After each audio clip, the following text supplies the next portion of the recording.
Assalamualaikum warahmatullahi wabarakatuh. Bismillahirrahmanirrahim. Innal hamdalillah nahmaduhu wa nasta'inuhu wa nastaghfiruh wa na'udzu billahi min syururi anfusina wa min sayyiati a'malina. May yahdihillahu fala mudhillalah wa may yudlil fala hadiyalah. Wa ashhadu an la ilaha illallah wahdahu la syarikalah wa ashhadu anna Muhammadan abduhu wa rasuluh. Allahumma salli ala sayyidina Muhammad wa ala ali sayyidina Muhammad. Bismillahirrahmanirrahim. Wa ista'adzana rabbukum la in syakartum la azidannakum wa la in kafartum inna azabi lasyadid. Shadaqallahul azim. Amma ba'du, segala puji syukur hanya bagi Allah Subhanahu wa Ta'ala. Sampai saat ini pun limpahan karunia, rahmat karunia dan nikmat Allah tidak terhitung bagi kita semua hamba-hambanya, termasuk kita jamaah majelis cinta yang dirahmati Allah. Kita berkumpul pada hari ini bertepatan hari Sabtu tanggal 16 November tahun 2024. Dan tentu saja marilah sama-sama kita bersalawat. Allahumma sholli ala Sayyidina Muhammad wa ala ali Sayyidina Muhammad. Kita bersyukur dan senantiasa melantunkan salawat untuk junjungan kita baginda Rasulullah, karena tuntunan yang beliau ajarkan membuat kita saat ini menjadi muslim dan insya Allah gemar belajar, gemar mengaji. Hari ini pun kita akan lanjutkan pengajian kita dengan guru kita, Kiai Haji Dr. Zainur Rafiq, Master Hukum. Insya Allah beliau telah bersama-sama kita. Langsung kita sapa. Assalamualaikum warahmatullahi wabarakatuh, Pak Kiai. Waalaikumsalam warahmatullahi wabarakatuh. Sehat, Pak Iwan? Wah, Alhamdulillah, Alhamdulillah, senang sekali hari Sabtu selalu antisipasinya untuk bertemu dengan Pak Kiai setiap hari Sabtu, dan tampaknya sedang mobile nih Pak Kiai. Pak Kiai sedang mobile mungkin? Kebetulan lagi perjalanan menuju ke Bandung, kemudian siang ada langsung ke Lombok. Subhanallah, subhanallah. Insya Allah dalam rangka ini dakwah, syiar, dan tentu saja mengisi pengajian-pengajian ya Pak Kiai, dan banyak aktivitas lainnya. Insya Allah semuanya. Mohon doanya lancar semuanya. Insya Allah lancar, dan tentu saja ridha Allah kami doakan menyertai semua ikhtiar dan usaha Pak Kiai. Kami para jamaah, ibu, bapak, sahabat-sahabat majelis cinta ingin sekali mendengarkan kembali dari Pak Kiai lanjutan pengajian kita. Saya bawa buku Pak Kiai. Nah, syukur luar biasa ini buat ibu kesempatan membaca buku yang dahsyat ini, The Power of Syukur, tulisan Pak Kiai, tulisan Kiai Haji Dr. Zainur Rafiq, Master Hukum, yang subjudulnya adalah membangkitkan dahsyat energi syukur dalam jiwa setiap insan. Nah, kita sudah 2 pekan sebelum ini mengaji, karena itu untuk pendalaman berikutnya kita mohon kesediaan Pak Kiai untuk melanjutkan. Karena itu dengan segala hormat kami persilahkan Pak Kiai. Baik, terima kasih Pak Iwan dan juga guru majelis cinta yang insya Allah dirahmati Allah Subhanahu wa Ta'ala. Ibu, bapak, sahabat-sahabat sekalian yang kebetulan pagi hari ini bisa bergabung dalam kajian, alhamdulillah, atas wasilah majelis cinta ini. Setiap pagi kita punya kajian, Pak Iwan ya. Mudah-mudahan terus Allah kuatkan krunya dan semuanya lah, termasuk mungkin amunisinya ya, amunisinya baik amunisi finansial ataupun amunisi spirit, dan juga link untuk terus berkembang biar lebih manfaat insyaallah. Bismillahirrahmanirrahim. Assalamualaikum warahmatullahi wabarakatuh. Alhamdulillah bi ni'matihi tatimmus shalihat. Alhamdulillah, alhamdulillah, alhamdulillah. Alhamdulillah adada khalqihi wa ridha nafsihi wa zinata arshihi wa bidada kalimatihi. Allahumma salli ala Muhammad wa ala ali sayyidina Muhammad wa ya rabbi syrah li sadri wa yassir li amri wahlul 'uqdatam min lisani yafqahu qawli. Amma ba'du. Ibu bapak, sahabat-sahabat sekalian di majelis kajian, majelis cinta yang dirahmati Allah Subhanahu wa taala. Mohon maaf jika pagi hari ini ada keterbatasan dalam jalur ataupun penyajian Zoom-nya. Kebetulan saya lagi di perjalanan dari Tasikmalaya menuju ke Bandung. Kebetulan ada pengajian.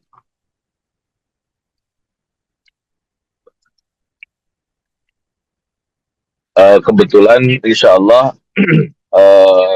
ada pengajian buku The Power of Ka'bah di Pondok Pesantren Bambu Salam, dan setelah itu saya lanjut menuju ke Lombok. Mohon doanya, mudah-mudahan insya Allah semua yang direncanakan bisa sesuai dan dimudahkan tentunya oleh Allah Subhanahu wa taala. Amin ya Allah ya rabbal alamin. Ibu bapak, sahabat-sahabat sekalian, langsung saja saya ingin mereview dulu tentang kajian kita yang dua eh, pertemuan sudah kita lalui. Saya mentargetkan dari buku The Power of Syukur ini mungkin dari 24 capture ini bisa kita jadikan sebagai 4 sesi ya. Kalau sekarang sesi ketiga, nanti terakhir mungkin dari sesi sesi The Power of Syukur yang halaqah keempat. Insya Allah bisa kita selesaikan. Dari buku The Power of Syukur ini saya tulis di tahun 2014. 2014 ini seperti yang pernah saya sampaikan juga, buku ini adalah kelanjutan dari The Power of Ka'bah. Karena di buku The Power of Ka'bah itu saya mengangkat satu hadis Rasulullah yang luar biasa, tabi'ul hajja wal umrata wa innahuma yanfiyani minal faqr. Laksanakan haji umroh itu, karena haji umroh itu meniadakan kefakiran. Saya bilang, kenapa orang yang datang ke Mekah itu dijamin oleh Allah tidak akan fakir? Ternyata rumusannya ini.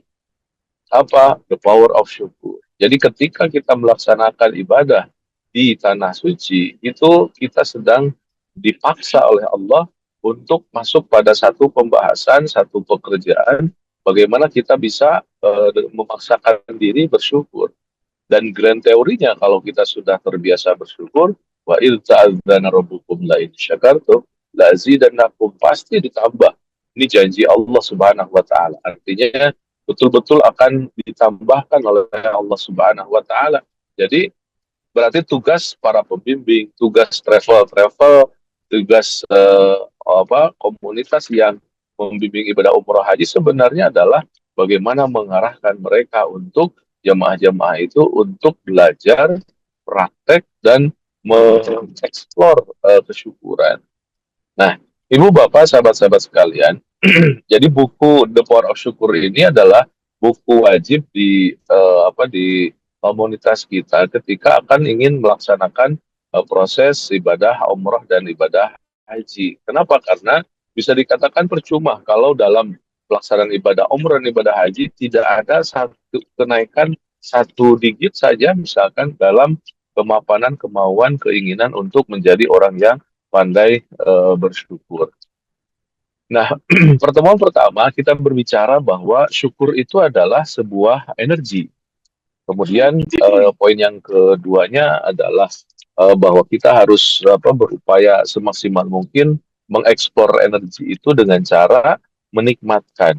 Dan dinikmatkan itu adalah siratal mustaqim. Jadi jalan yang lurus itu adalah jalan ketika Allah berikan kemampuan kita untuk selalu bisa bersyukur dan bersyukur. Kemudian poin yang ketiganya di halaqah pertama adalah bagaimana kita meminta kepada Allah agar kita dikuatkan syukur kita. Karena kekuatan syukur itu adalah given, adalah ilham, adalah pemberian dari Allah. Maka Rasulullah mengajarkan kepada Mu'adz bin Jabal untuk berdoa, Allahumma a'inni ala dzikrika wa syukrika wa husni ibadatik. Itu pertemuan pertama kita. Yang pertemuan kedua adalah bagaimana kita melaksanakan ataupun juga menjalankan, mengarahkan energi itu dengan dengan cara berusaha untuk apa istilahnya mengeksplor ataupun mengurai kesyukuran kita. Kemampuan kita untuk mentadaburi sesuatu, kemampuan kita untuk membayangkan sesuatu hal yang bisa dikatakan apa ya eh, kayak behind the gun. Jadi yang di belakangnya, ketika kita melihat sesuatu di belakang itu ada hal-hal yang telah terjadi dan itu bisa kita syukuri. Arahannya di dalam Al-Qur'an wa in ta'uddu ni'matallah la tuhsuha. Saking saking banyaknya tidak akan terhitung, tapi ini merupakan sebuah gambaran bahwa kita harus selalu dan juga senantiasa untuk bisa bersyukur dan mensyukurinya. Nah, Ibu dan Ibu Bapak, sahabat-sahabat sekalian, ketika kita berupaya semaksimal mungkin untuk bisa mengurai, kemudian eh, dipraktekkan di dalam sebuah kebiasaan ataupun juga merubah karakter, yaitu dengan cara memaksakan diri agar kita tidak marah, agar kita selalu dan senantiasa bahagia apapun yang terjadi, bahwa hidup kita jangan marah, jangan takut, jangan sedih, masuk dalam kondisi yang disebut dengan kebahagiaan. Selalu kita ingin menyimpan kehidupan kita dalam satu kondisi yang disebut dengan kebahagiaan. Dan menurut dunia eh, kesehatan, kedokteran modern pun sekarang sudah mulai diurai ya secara ilmiah. Secara ilmiah bagaimana ketika seseorang bahagia itu dia memancarkan satu hormon endorfin, kemudian hormon-hormon yang lain yang membangkitkan sebuah proses untuk melengkapi kebutuhan kimia tubuh. Jadi dahsyat sekali ketika ditemukannya teknologi yang membongkar neuroscience ya, kekuatan otak, bahwa ternyata dalam otak kita itu ada yang disebut dengan limbic system. Limbic system ini berhubungan dengan emosi. Jadi otak kita ini karena merupakan chipnya, merupakan hal-hal yang fundamen dalam kehidupan kita. Ternyata itu apa eh, di diransum ataupun juga diberikan sebuah asupan-asupan. Salah satu diantaranya bagaimana proses untuk mengeluarkan zat tersebut. Nah, kemudian yang yang ketiga dari halaqah yang kedua kemarin itu adalah agar kita tidak hanya melakukan tips-tips itu tidak berlalu begitu saja, maka haruslah berupaya semaksimal mungkin untuk apa? Dituliskan. Jadi Ibu dan Bapak, bahkan nanti kalau biasanya di bulan suci Ramadan, kita suka buat kegiatan sebulan penuh namanya PSBB, The Power of Syukur, dari hari pertama Ramadan sampai akhir. Biasa kita lakukan sebuah pembelajaran. Salah satu ciri khas pembelajarannya adalah menuliskannya. Jadi dipaksa setiap hari untuk menuliskan hal-hal yang bisa disyukurin. Mungkin belum terbiasa Ibu dan Bapak menuliskan apa yang bisa disyukurin setiap hari ini. Kita lagi sibuk, kita lagi marah, kita lagi ada dalam perasaan tidak nyaman. Tapi hari kegiatan PSBB itu dipaksa untuk selalu menuliskan hal-hal yang bisa kita syukuri. Nah, Ibu Bapak sahabat-sahabat sekalian, kebiasaan memaksakan menulis itulah ternyata menjadi sebuah the miracle. Saya teringat ketika ada tentang menulis ya, Pak B.J. Habibie itu, Presiden kita, itu ada satu tulisan yang sangat-sangat menarik. Saya lupa lagi siapa yang menulisnya, Pak Gunawan Muhammad atau siapa ya. Dari tulisan itu digambarkan bahwa ternyata Pak Habibie itu pernah hampir diagnosa akan mengalami satu gangguan kejiwaan. Kemudian dokternya yang sangat-sangat luar biasa mengarahkan kepada anak-anaknya ataupun juga keluarganya, salah satu metodenya adalah Bapak kasih buku. Kemudian apa yang terjadi? Karena tekanan yang begitu besar, kemudian beliau dikasih buku menuliskan. Dan akhirnya kan jadi satu buku yang menuliskan ataupun juga menggambarkan kehidupan kesehariannya. Dan selesai buku itu, secara kejiwaan Pak Habibie jadi sehat kembali. Jadi menulis itu adalah sebuah proses untuk mengeluarkan hal-hal yang memang ada dalam kemampuan kejiwaan dari dalam untuk mengekspor sesuatu. Jadi sangat sangat sangat penting sekali Ibu dan Bapak sahabat-sahabat sekalian untuk menuliskannya. Kalau zaman sekarang mungkin menuliskannya ya di WhatsApp ataupun di gadget ya. Nggak ada masalah, yang jelas dari ide kemudian tertularkan jadi sebuah narasi gitu. Itu poinnya. Nah, sekarang yang ketiga, Ibu dan Bapak masuk pada materi bagaimana kita mengetahui bahwa the power of syukur itu sebuah energi yang Allah simpan dalam diri kita masing-masing, dan kita tidak menerimanya ataupun juga eh, menerimanya begitu saja dengan gratis ataupun dengan tanpa ada perjuangan. Nah, ini yang ingin saya sampaikan dalam poin kali ini. Allah Subhanahu wa taala menggambarkan di dalam Al-Qur'an bahwa kekuatan syukur itu adalah anugerah kepada kita dari Allah Subhanahu wa taala, dan yang luar biasanya Allah ngasih bocoran. Hati-hati loh. Kenapa? Ada makhluk Allah yang menahan, yang mengarahkan, yang ingin menghancurkan kehidupan kita. Dan salah satunya, bukan salah satunya, satu-satunya poin yang ingin dan akan dihantam itu adalah kemampuan untuk bersyukur. Kemampuan untuk selalu dan senantiasa mensyukuri apapun yang ada dalam kehidupan seseorang.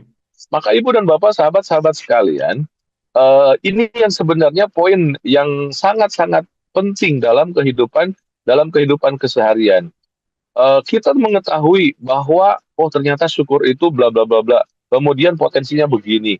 Nah, yang luar biasanya, ingat loh kata Allah, walaupun Anda sudah mengerti tentang syukur, walaupun Anda sudah terbiasa membicarakan syukur, walaupun Anda sudah terbiasa untuk mengatakan bahkan mengafirmasikannya, ingat, ada lawan Anda di dalam kehidupan keseharian itu yang ingin memporak-porandakan misi dan visi Anda itu. Nah, ini poinnya yang sangat-sangat penting yang ingin saya sampaikan. Artinya, Ibu dan Bapak, kita masuk dalam sebuah pemikiran, ternyata berarti hidup kita ini sebenarnya berperang. Berperang dengan makhluk Allah yang menginginkan agar kita tidak bersyukur. Seluruh kehidupan kita ini akan dihancurkan oleh mereka, dan strategi mereka untuk menghancurkannya dalam kesyukuran ini. Maka saya selalu senantiasa berusaha semaksimal mungkin untuk, ya Allah, ternyata apa yang kita lakukan dalam keseharian kehidupan kita ini adalah bagaimana kita menata kesyukuran ini. Kenapa? Karena satu-satunya yang akan dihantam oleh makhluk Allah yang sengaja ingin menghancurkannya adalah kemampuan syukur ini. Lihat dalilnya di dalam surat Al-A'raf 16 dan 17. Qala fa bima aghwaytani laqudannahum siratal mustaqim summa la'atiyannahum min bayni aydihim wa an syama'ilihim. Akhirnya wala tajidu aktsarahum syakirin. Ayat ini menggambarkan, ya Allah, kata iblis nih. Ini dialog Allah dengan iblis. Dialog sebelumnya kan digambarkan, ya Allah, anzirni ila yaumi yub'atsun. Ya Allah, jangan matikan aku sampai hari akhir. Kata Allah? Fa innaka minal munzirin. Jadi iblis itu diberikan kesempatan untuk hidup sampai hari akhir, sampai kiamat. Jadi iblis itu yang menggoda Nabi Adam sekarang masih hidup, sekarang masih ada. Yang bisa dibunuh itu setan. Nah, Ibu dan Bapak, sahabat-sahabat sekalian, ayat ini menggambarkan, qala fa bima aghwaytani la'qudannahum siratal mustaqim summa la'atiyannahum min bayni aydihim wa an syama'ilihim wa min fawqihim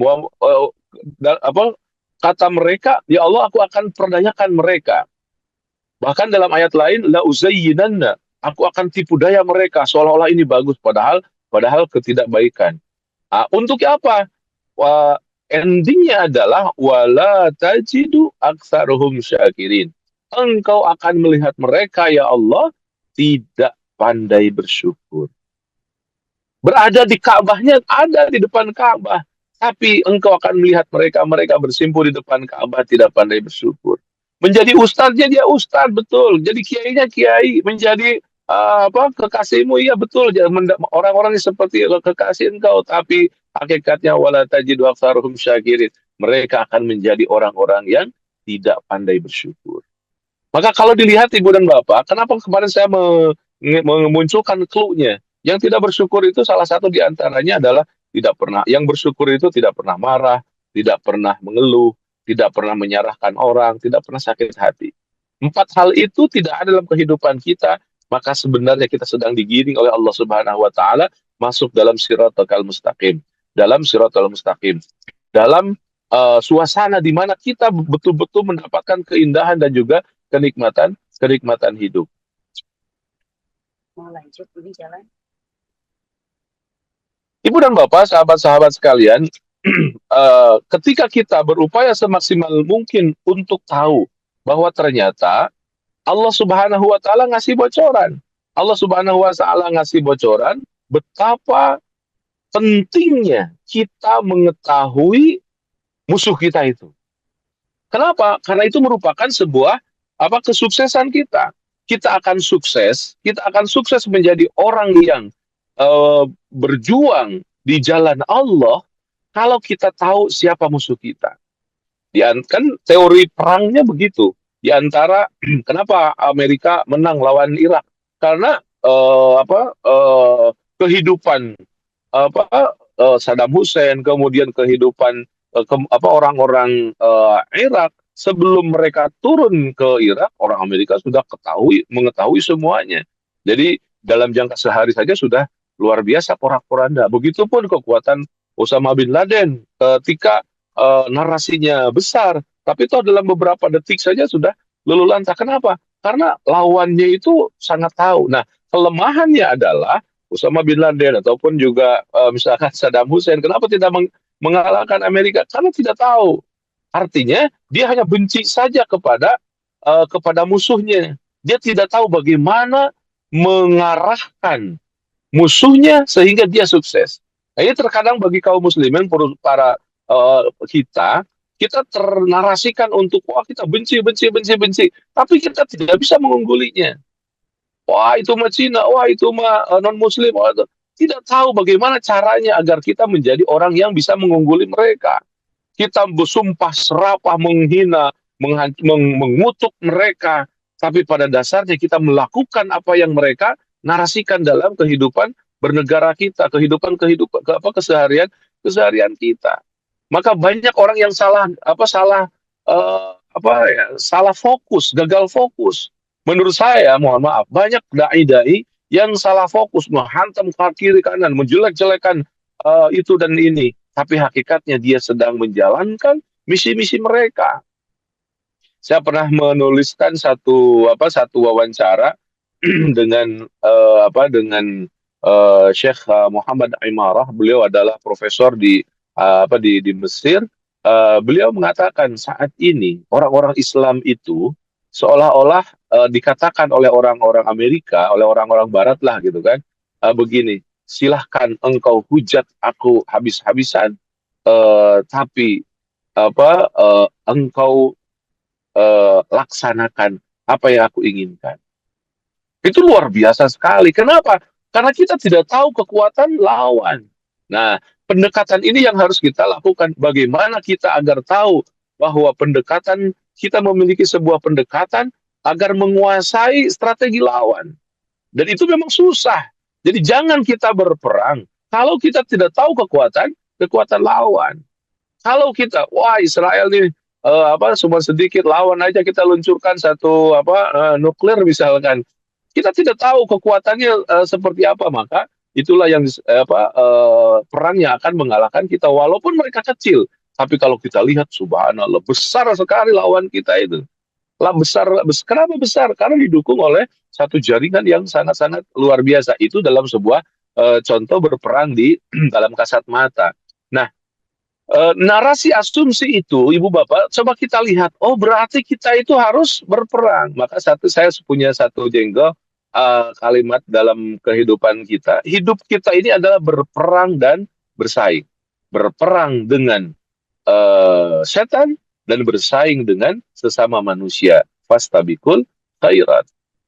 Ibu bapak sahabat-sahabat sekalian, maka poinnya adalah bagaimana kita mengetahui caranya, kemampuan yang akan meniadakan kesyukuran kita. Wala tajidu aktsaruhum syakirin tadi. Ternyata Allah mengatakan inna syaitana lakum adu fattakhiduhu aduwan. Jadikan setan itu adalah musuh engkau. Fattakhiduhu aduwan. Jadikan mereka itu musuh. Jangan sedikit pun kita berdamai dengan bangsa mereka.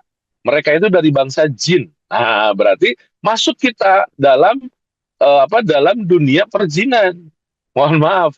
Ibu bapak kita mengkaji syukur, ternyata kita belajar bagaimana caranya mengungguli jin.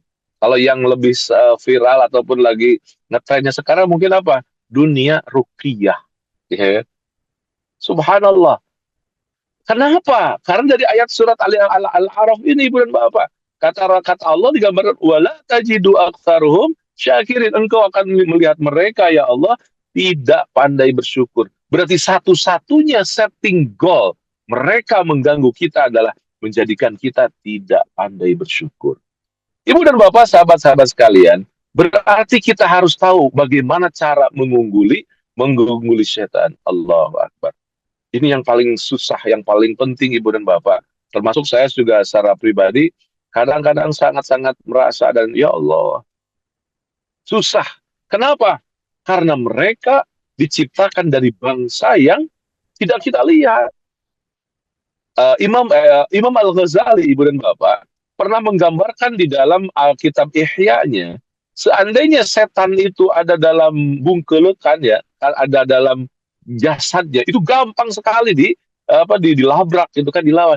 Tapi ini tidak dilihat. Kalimatnya dari bangsa jin. Jin itu dari kata jannah. Jannah itu samar. Jadi setan, jin itu tidak terlihat. Kalau orang yang melihat jin berarti mereka itu sesuatu yang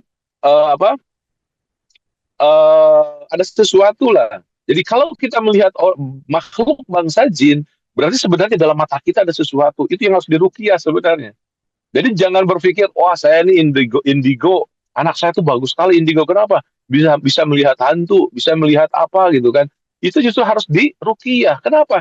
Di antara rahmat Allah agar kita atau di antara rahmat Allah kita tidak melihat bangsa mereka. Nah, kalaupun ada yang melihat berarti yang bisa melihat jin itu ya jin. Berarti di dalam mata kita ada jinnya. Itu harus diruqyah, hati-hati. Nah, kemudian strateginya, pertama mereka itu dari bangsa yang tidak terlihat, yaitu dari bangsa jin, dan tidak ngabungkelek. Jadi mohon maaf kalau berbeda pendapat. Umat Islam banyak sekali dibodoh-bodohin. Ada orang, wah ini pemburu hantu katanya, membersihkan hantu dari rumahnya, kemudian masuk ke rumah kita, dimasukin di botol. Allah Akbar.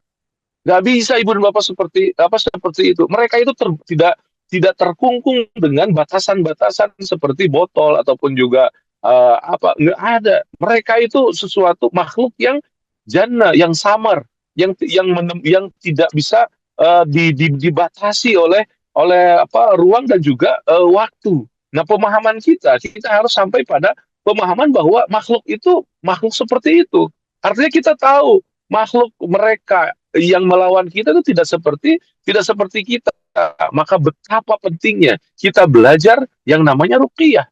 Kita belajar bagaimana caranya agar kita betul-betul bisa menguasai. Kenapa? Untuk efek kita, agar kita selalu dan senantiasa bisa mengembangkan energi kesyukuran tadi. Nah, di samping mereka itu adalah bangsa jin yang samar, kemudian Rasulullah juga mengasih bocoran. Masuknya mereka dalam tubuh kita itu seperti apa? Mereka bisa loh masuk dalam tubuh kita. Dari mana? kata Rasul, inna syaitana minal jasadil insi fi majrod dam. Subhanallah. Dalam aliran darah, ibu dan bapak. Setan iblis itu masuk dalam tubuh manusia fi majrod dam, dalam aliran darah. Dan ini yang sangat luar biasa, masuk dalam aliran darah, dan darah itu sekarang menjadi kunci kesehatan kita. Nah ini makanya nanti akan saya arahkan untuk menjadi sebuah kesimpulan ibu dan bapak, bahwa dunia farmasi, dunia kesehatan sebenarnya masuk dengan dunia selaras dengan dunia perjinan, dunia ruqyah. Kenapa kata Rasulullah masuk di dalam aliran darah? Jadi ibu dan bapak, agar kita hidupnya penuh kesyukuran, salah satunya adalah alirkan ataupun bebaskan aliran darah kita berjalan dengan baik. Berarti apa? Sehat. Kalau kita membersihkan aliran darah kita, berarti kita sehat. Nah, berarti cara membersihkan aliran darah kita itu bukan hanya makan obat yang dikasih oleh dokter, pengencer darah ataupun bla bla bla bla, tapi yang paling utama adalah berzikir. Kenapa? Hanya dengan berzikir, mereka makhluk-makhluk yang masuk dalam tubuh kita itu akan merasa kepanasan, akan merasa tidak nyaman. Ibu dan bapak, sahabat-sahabat sekalian, untuk lebih menekankannya lagi, bahwa kalaulah setan masuk di dalam aliran darah kita, coba kita analogikan, asumsikan begini ibu bapak. Kalau ibu dan bapak general check out, yaitu general check up ke rumah sakit, ataupun ke dokter lah, ke mantri, yang dicek itu apa? Tekanan darah, gula darah, kekentalan darah, hemoglobin darah, seluruhnya deteksi kesehatan itu kita diambilnya dari darah. Mengatakan tadi masuknya fi majrad dam, dalam aliran darah. Maka saya punya dosen, saya punya guru di Al-Azhar, dia mengeluarkan satu buku. Dari buku itu menurut saya sangat-sangat berani sekali. Beliau mengatakan seluruh penyakit hakikatnya dari jin. Mohon maaf kalau terlalu berani mengatakan, dan itu debatable ya. Namun itu yang saya yakini, bahwa semua masalah memang dari jin. Kalau ibu dan bapak ketika datangnya datang corona, ya kan? Ada hadis yang populer pada waktu itu kan, yaitu hadis yang dipopulerkan oleh Ibnu Hajar tentang apa? Tentang wabah. Ditanya Rasul, ya Rasulullah, apa ini? Rasulullah mengatakan wabah itu adalah wahzu aduwikum syayatin. Jadi Rasulullah itu menggambarkan wabah yang terjadi di masyarakat yang sebegitu. Rasulullah mengatakan itu adalah tusukan dari musuh engkau, yaitu setan.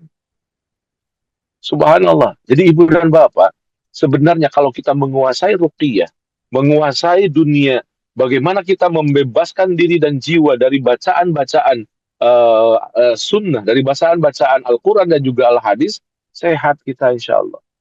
Nah, maka kembali kepada pemahaman bahwa ternyata mereka itu dalam bangsa samar, jin, jannah. Kemudian yang kedua, masuk di dalam aliran darah.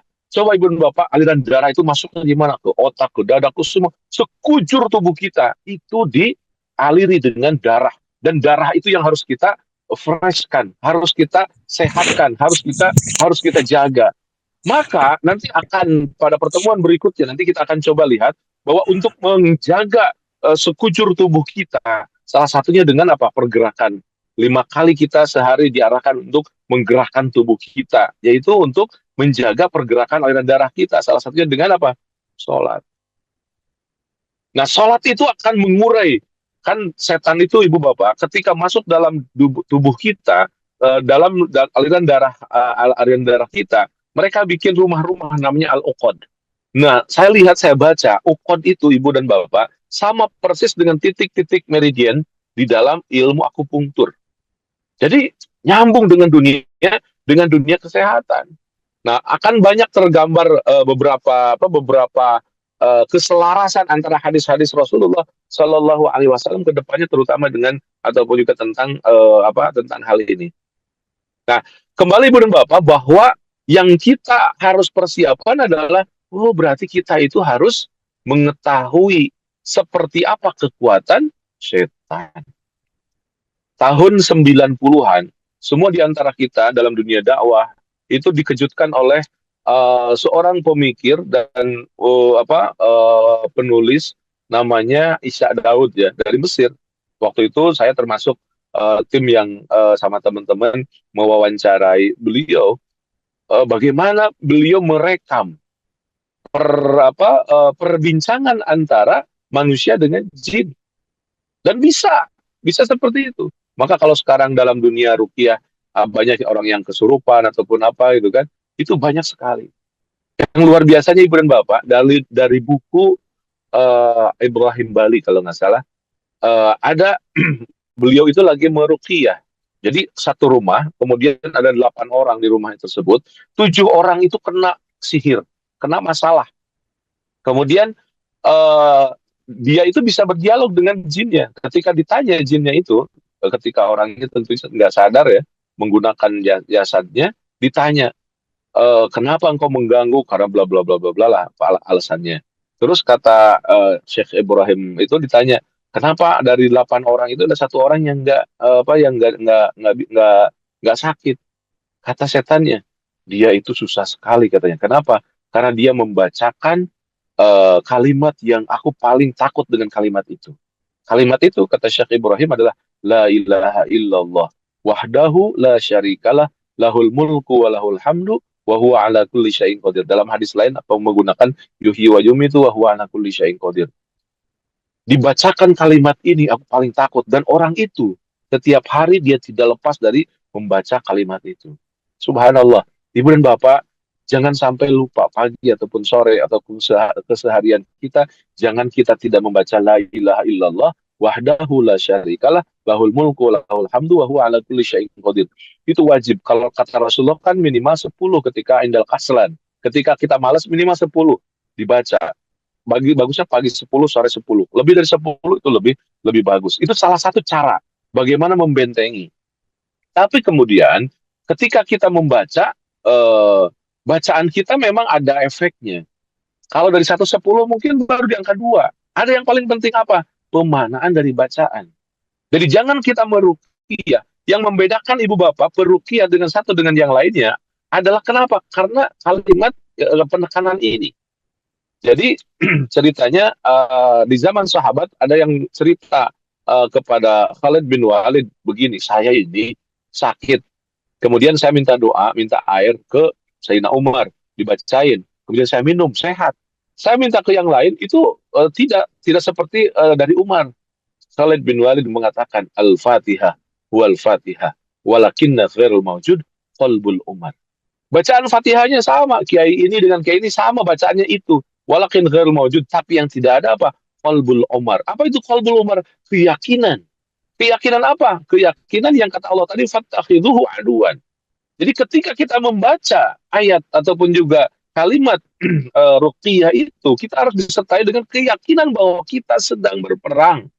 Kita sedang melawan mereka. Coba ada ibu dan bapak sahabat-sahabat sekalian, ketika pusing, ketika tidak nyaman, ada indikasi tidak ini, gelar sajadah, kemudian ya Allah, aku berikan aku kekuatan, aku ingin berperang dengan makhluk yang tidak aku lihat, tapi mengganggu dalam jasad aku. Baca a'udzubillahi minasyaitonirrajim, bismillahirrahmanirrahim, la ilaha illa anta subhanaka inni kuntu minadz zalimin. Rasa ibu dan bapak bahasa sunahnya muringkak gitu ya. Wah, kemudian terus baca seperti itu. Itu energi yang paling bagus. Itu yang disebut dengan qalbul Umar. Jadi bacaan yang kita baca itu akan ada efeknya kalau kita betul-betul punya keinginan ataupun juga punya asumsi bahwa kita berperang dengan mereka. Tapi kalau enggak, oh iya, kalau orang kesurupan itu dibaca ayat-ayatnya, Allahu la ilaha illa huwal hayyul qayyum, terus kata setannya, aku juga hafal. Aku juga hafal, aku juga bisa. Kenapa begitu? Karena tidak ada energi dari yang membacanya, bahwa dia yang membaca itu tengah menghantam setan. Nah, energi, suasana ketika kita menghantam itu yang dipentingkan. Jadi kalimat fattakhidhuhu aduwan, ambillah mereka itu sebagai musuh kita. Jadi kalau setan tidak dijadikan musuh dalam hidup kita, mereka hare-hare. Kita ke sana, ikut aja terus. Kenapa? Karena tidak kita menjadikan mereka adalah musuh kita. Allah berkali-kali dalam hadis dalam ayatnya menggambarkan inna syaitana lakum aduwwun fattakhidhuhu aduwan. Ya apa inna syaitana lakum aduwwum mubin itu. Banyak sekali ayat-ayat yang menekankan itu. Tapi terkadang kita tidak ngeh. Nah, maknanya adalah ketika kita berusaha semaksimal mungkin untuk melawan mereka, jadikan mereka sebagai lawan kita. Nah, kemudian Ibu dan Bapak, kenapa dari kemarin saya cerita tentang latak jangan marah, jangan marah. Lihat hadis-hadisnya. Ketika indal ghadab, ketika lagi marah, itu Ibu dan Bapak masuk itu jin itu dalam tubuh kita berpeleton-peleton. Ini yang paling masuk akal. Kenapa Rasulullah mengarahkan kita jangan marah, jangan marah, jangan marah. Subhanallah. Ibu dan Bapak, ada penelitian lain saya pernah baca tahun 2004 kalau nggak salah. Penelitiannya begini, di Amerika itu ada penelitian di sebuah rumah sakit, ambil orang dari narapidana. Narapidana itu diambil, kemudian dipancing untuk marah. Semarah-marahnya itu orang narapidana. Ketika narapidana itu marah sampai puncaknya, disuntik, diambil darahnya. Kemudian darah itu disuntikan ke hamster, binatang kecil. Dalam jangka 2 menit itu hamster mati. Diteliti oleh para ilmuwan. Kenapa kok bisa langsung mati? Ternyata subhanallah, darah yang diambil dari orang yang marah itu mengandung racun. Jadi kalau kita marah, karena menyambung tadi bahwa setan itu fi majradam, kalau kita marah, hakikatnya kita tengah meracuni darah kita dalam tubuh kita. Kalau menurut dunia medis secara empiris gitu kan, kalau kita sedang marah itu hakikatnya kita tengah mengolah diri sendiri untuk mengeluarkan satu hormon namanya hormon kortisol. Hormon kortisol itu adalah berbentuk bisa menjadi racun dalam tubuh kita. Jadi semakin kita marah, semakin kita mengotori darah kita. Semakin kita terbiasa mengeluh, semakin kita terbiasa sakit hati, menyalahkan orang, bahkan marah-marah, semakin darah kita kotor. Semakin darah kita tidak fresh, semakin darah kita tidak baik. Maka kenapa? Karena pancaran energi itu. Nah, kalau dilihat dari kacamata agama, oh iya ketika marah itu masuk semua jin setan itu dalam tubuh kita, dari ubun-ubun kita, dari kaki kita, dari mana kan mereka itu bisa masuk dalam bersemayam dan juga bersenyawa dengan darah dalam tubuh kita. Maka betapa pentingnya kita harus menjaga. Maka Ibu dan Bapak, salah satu poinnya juga adalah betapa benar kalau Rasulullah mengatakan hati-hati ke semua kehidupan kita harus dijaga. Mau ke WC, kita berdoa. Keluar dari WC, berdoa. Mau makan, berdoa. Selesai makan, selesai apapun, berdoa. Mau ke rumah, keluar rumah, berdoa. Membacakan sesuatu. Masuk rumah. Seluruh kehidupan kita, Ibu dan Bapak, ada doanya. Kenapa ada doanya? Ruqyah itu. Agar kita terus manteng kepada Allah. Kalau kita tidak manteng kepada Allah, diganggu oleh makhluk-makhluk yang kita tidak bisa lihat itu. Nah, kondisi kita meyakini apa yang kita baca, apa yang kita gali dalam dalam upaya kita untuk menguatkan diri kita, itulah ternyata selaras dengan apa yang Rasulullah Shallallahu Alaihi Wasallam gambarkan dan juga anjurkan kepada kita. Maka yakin di bulan Bapak, kalau kita sudah mengaji tentang dunia ruqyah, apalagi disatukan dengan dunia kesehatan, zikir pagi dan sore, kemudian bacaan-bacaan kita itu akan bertambah energinya dan tidak akan kita lepaskan. Tidak mau kita lupa tidak membaca. Kenapa? Karena bahaya. Saya punya analogi begini, Ibu dan Bapak. Kalau Ibu dan Bapak ke dokter, kemudian diperiksa, kemudian dokter kasih obat 3x1. Artinya apa? 1 hari Ibu Bapak harus makan 3 kali. Kenapa harus 3 kali? Mudah-mudahan ini tidak salah dari asumsi kedokteran ya, karena saya bukan medis. Nah, kenapa harus 3 kali? Karena Ibu dan Bapak, dokter tahu setelah melihat Ibu, oh Ibu itu ada ada zat kimia tubuh yang tidak ada dalam tubuh ibu. Kan dokter bisa mendeteksi dengan ilmunya. Salah satu misalkan harusnya itu dia bahagia. Kalau bahagia dia keluarkan hormon endorfin. Karena sudah seminggu dia tidak bahagia, yang muncul adalah hormon kortisol. Jadi dia bermasalah. Oh berarti dia harus disupport, harus diberikan, harus ditambahkan zat kimia, zat apa yang sama diproses dalam tubuh gitu, yang sama dengan endorfin misalkan zat kimia, tapi yang itu yang diproses oleh tubuh ini dia dari luar. Nah, dokter tahu itu, oh ini ada yang kurang, dikasih lah. Cuman ketika dikasih itu efeknya kan tidak selamanya. Ada yang cuma 4 jam, ada yang 3 jam. Habis tuh. Setelah habis bagaimana? Harus ada lagi, masukin lagi. Jadi setelah efek dari obatnya itu habis, harus dimakan lagi. Jadi sehari 3 kali. Begitupun zikir ibu dan bapak. Rasulullah Shallallahu Alaihi Wasallam menggambarkan, bacalah ini, engkau akan terjaga dari pagi sampai malam, sampai sore. Sore dibaca, engkau akan terjaga sampai pagi. Apa jadinya kalau kita berzikir pagi, kemudian sorenya lupa? Sorenya berarti masuk tuh jin dalam tubuh kita. Apalagi kalau setiap hari seharian 24 jam kita tidak berzikir, tidak sholat, tidak membaca Quran, tidak membaca Allahu Akbar. Penuh tubuh kita dengan makhluk-makhluk musuh kita. Maka membuat kita gampang marah, malas kita, gampang suudon, kemudian tidak bahagia, kemudian rizki kita sangat-sangat susah, seret. Kenapa? Karena inna syaitana ya'idukumul faqr. Setan itu ibu dan bapak juga mengarahkan agar kita fakir. Jadi maka saya setuju kalau dalam Islam itu tidak ada yang miskin, tidak ada fakir miskin. Islam itu narasinya harus kaya, harus kaya, harus kaya, harus kaya. Kenapa? Terbebas dari setan. Jadi orang yang miskin itu adalah orang yang pada dasarnya hidupnya dikungkung oleh setan. Orang miskin kan dalam definisi kita juga kan bisa dilihat ibu bapak. Miskin itu biasanya orangnya malas, tidak bisa diatur, kemudian tidak produktif, kemudian hidupnya polanya tidak sesuai dengan kebaikan, malamnya banyak begadang, paginya tidur. Gitu. Orang-orang miskin kan seperti itu. Dan miskin itu akhlaknya setan. Inna syaitana ya'idukumul faqr.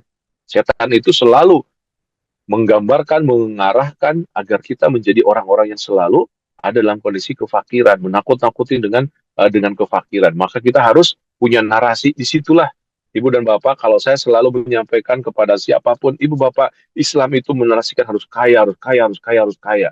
Bahkan saya dukung dengan beberapa pemahaman sejarah yang telah disterilkan. Kalau dalam ilmu sejarah saya pernah setuju dengan seorang ulama besar namanya Syekh Malik bin Nabi. Ada ada narasi sejarah yang hilang dalam kehidupan umat Islam. Apa? Sejarah yang mengatakan bahwa Rasulullah itu kaya. Para sahabat-sahabat itu semuanya kaya. Rata-rata sejarah menggambarkan bahwa Rasulullah itu susah hidupnya. Rasulullah itu miskin. Tidak. Itu tidak benar. Yang benar adalah Rasulullah kaya. Ibu bapak, bajunya Rasulullah itu sempat digadaikan. Kalau Rasul punya baju digadaikan, berarti bajunya bagus-bagus.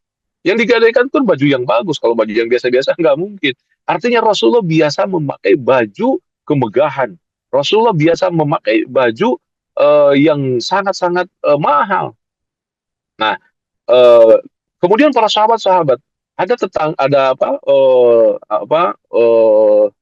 kawan saya meneliti bahwa dikurskan ke rupiah itu hartanya Abdurrahman bin Auf itu sampai dikurskan ke rupiah di zaman sekarang sampai 17,5 triliun.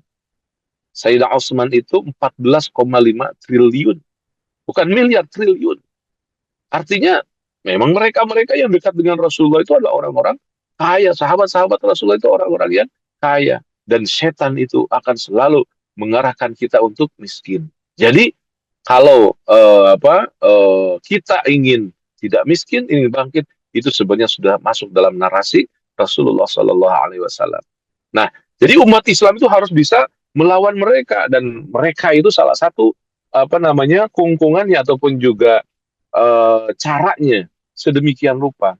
Kemudian ibu dan bapak, setan itu karena nyambung tadi dengan aliran darah ya, berarti kan itu otomatis masuk dalam asumsi kesehatan. Berarti kalau kita tidak sehat, hakikatnya berbanyaklah kita bertobat. Pertama, perbanyaklah kita membacakan sesuatu. Tapi ingat, Allah berkehendak. Kalaupun memang ada sesuatu itu, memang kehendak Allah.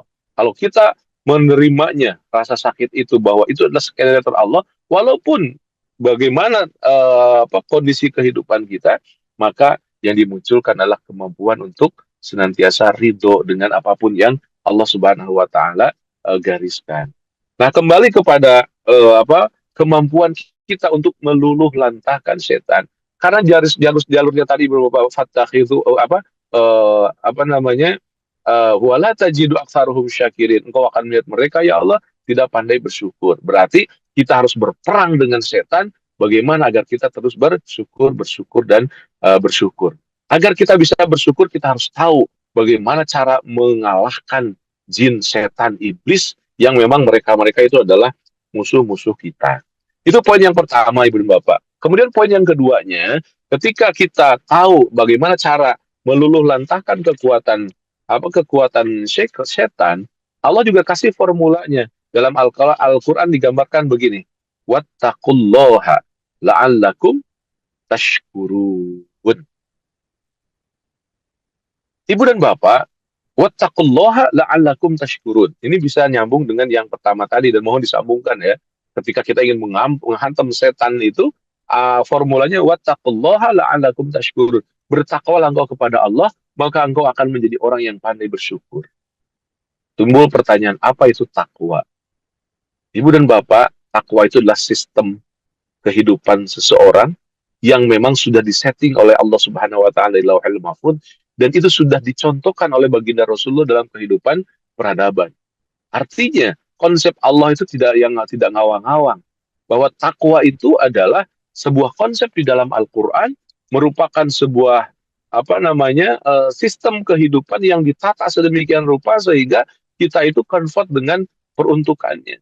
Dan contoh kehidupan takwa itu ada di Rasulullah Sallallahu Alaihi Wasallam. Banyak sekali Ibu dan Bapak definisi dari takwa. Rasulullah cuman pernah menginsarkan begini sambil menepuk-nepuk dadanya, at-taqwa hahuna, hahuna, hahuna. Takwa itu di sini, di sini, di sini. Jadi karena di sini di dalam dada kita tidak bisa lihat, tidak bisa dan itu secara subjektif. Namun beberapa ulama menggambarkan salah satunya dalam tafsir Ibnu Katsir, mu'alif menggambarkan tentang makna takwa. Jadi Ibnu Katsir menggambarkan ketika Umar bin Khattab bertanya kepada Ubay bin Ka'ab, seniornya, Ubay, apakah yang kau ketahui dari Rasulullah tentang takwa? Kemudian jawaban Ubay apa?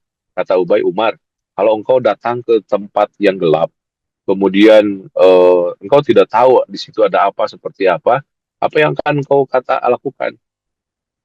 Kemudian Umar berkata, samartu wajtahadtu. Aku akan hati-hati, aku akan bersemangat.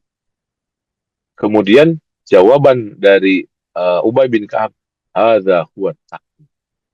Jadi takwa itu adalah semangat dan juga hati-hati. Siap berperang, siap berkelahi. Kenapa? Karena taki-taki, ya kan?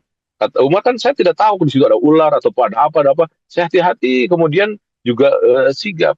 Kata Ubay bin Ka'ab, hadza huwa taqwa. Itulah yang namanya takwa. Para ulama banyak sekali mendefinisikan dan kita, apalagi kita selaku Syafi'iyah ya, Imam Syafi'i itu mengharuskan bahkan rukun khutbah di hari Jumat itu ada wasiatut takwa. Wasiat untuk kita bertakwa. Nah, makna takwa itu sangat luas dan bisa kita pelajari. Salah satu diantaranya imtithalu awamirillah wajtinabu nawahihi, melaksanakan semua perintah dan juga menjauhi larangan-larangan larangan-larangan Allah.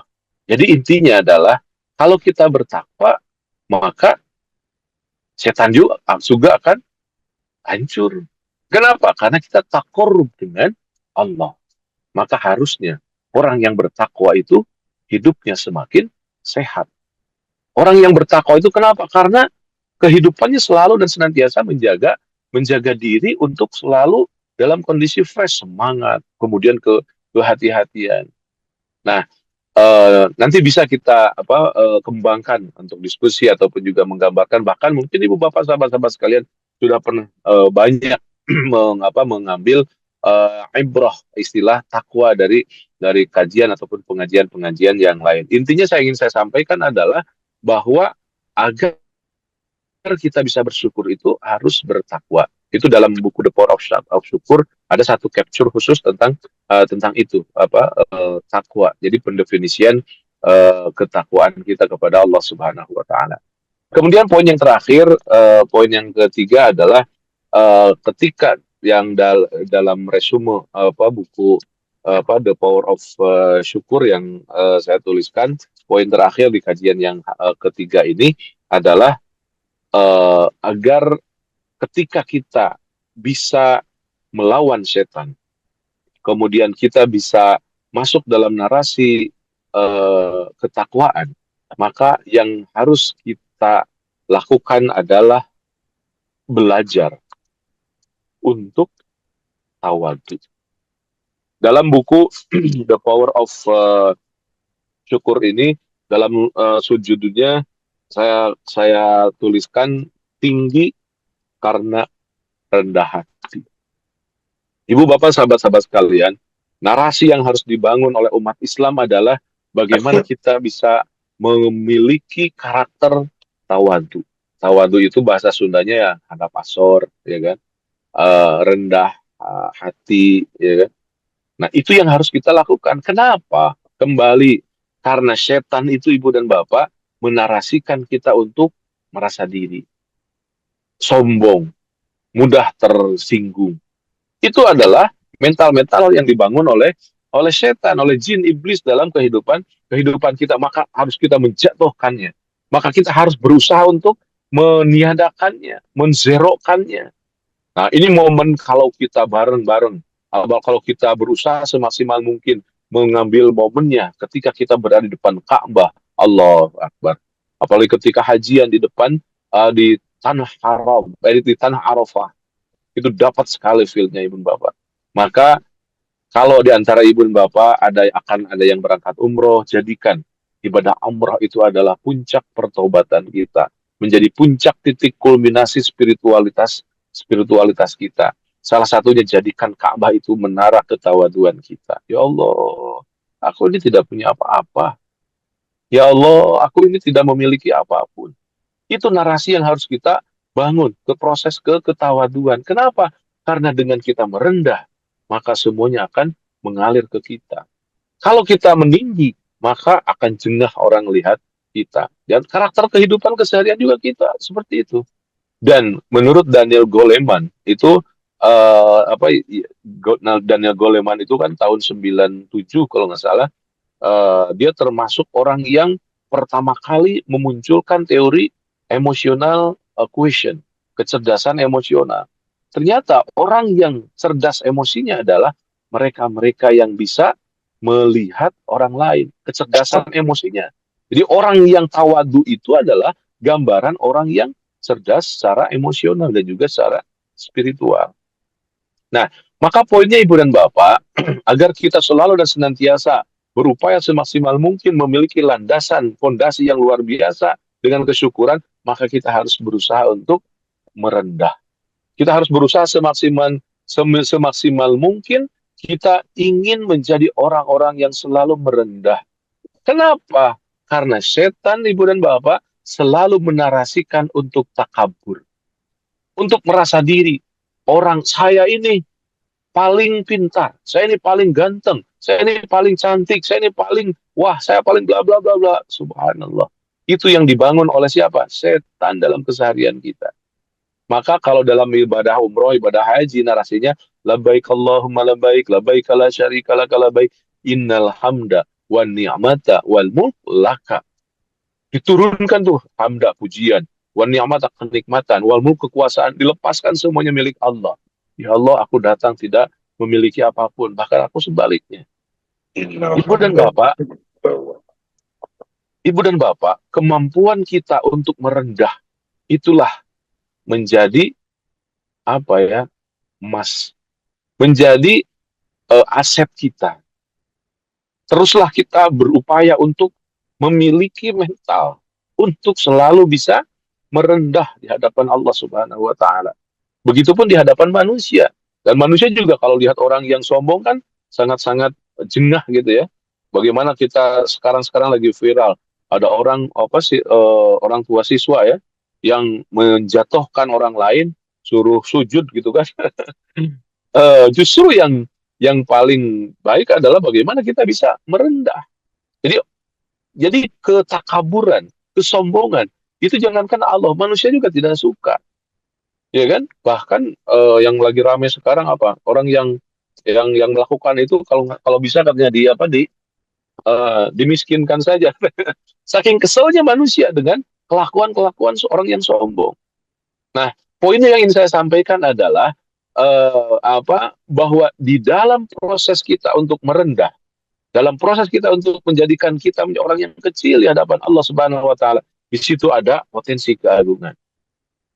Ibu dan Bapak, dan ini ada satu keajaiban yang akan kita dapatkan kalau kita bisa merendah.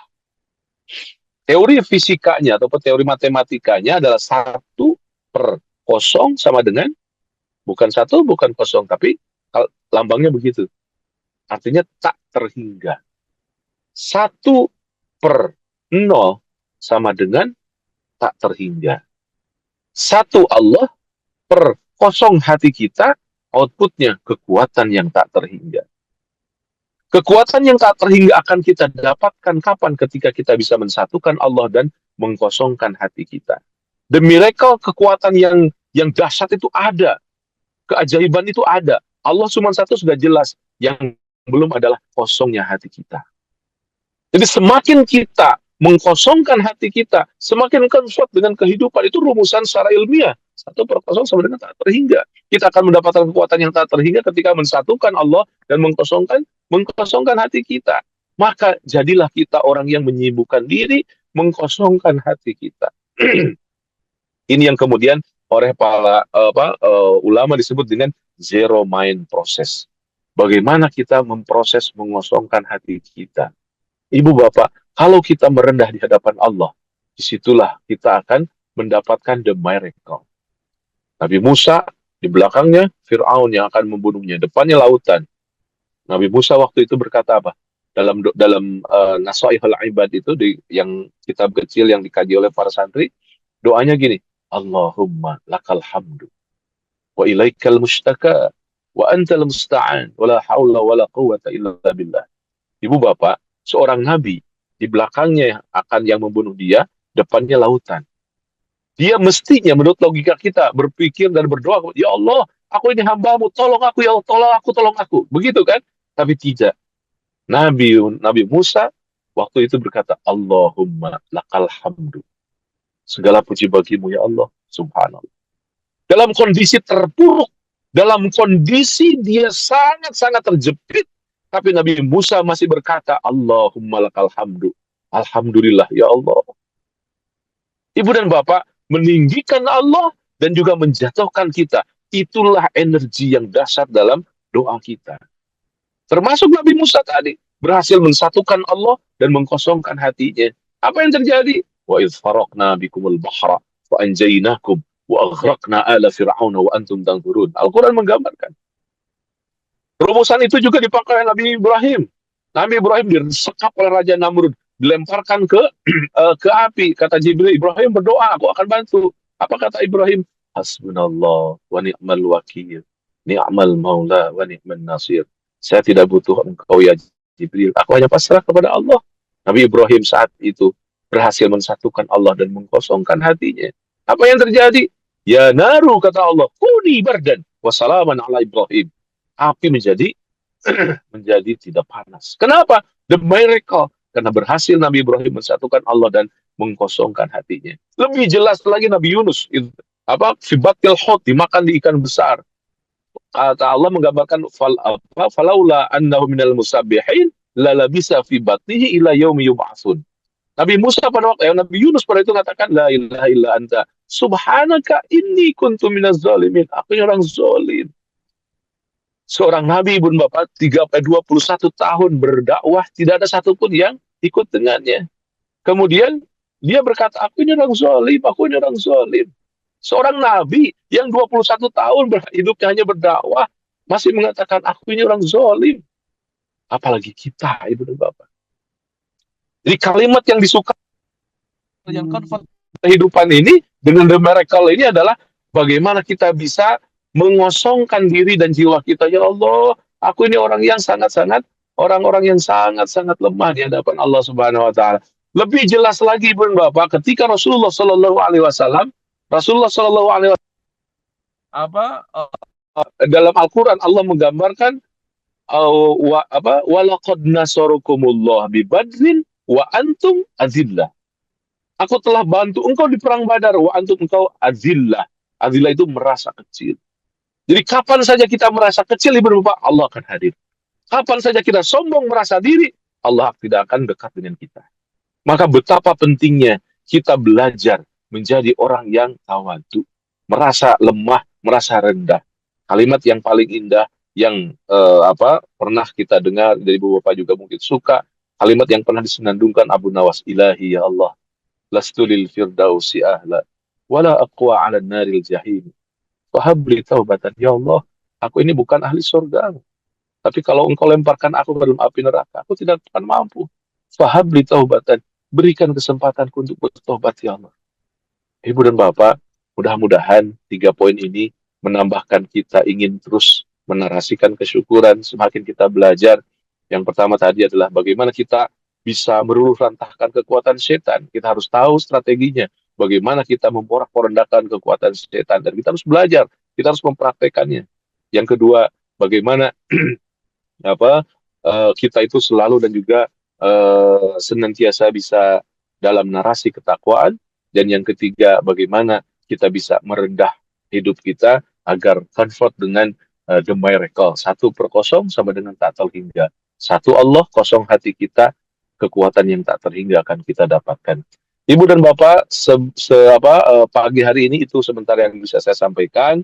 Dan kalau ada yang pertanyaan untuk berdiskusi, monggo kita sama-sama. Dan insya Allah mudah-mudahan kajian The Power of Syukur ini masih bisa kita lanjutkan mungkin 1 episode lagi ke depan. Mudah-mudahan ada waktu dan ada kesempatan. Saya kembalikan kepada Kang Iwan lagi. Wassalamualaikum warahmatullahi wabarakatuh. Waalaikumsalam warahmatullahi wabarakatuh. Subhanallah, Pak Kiai. Masya Allah.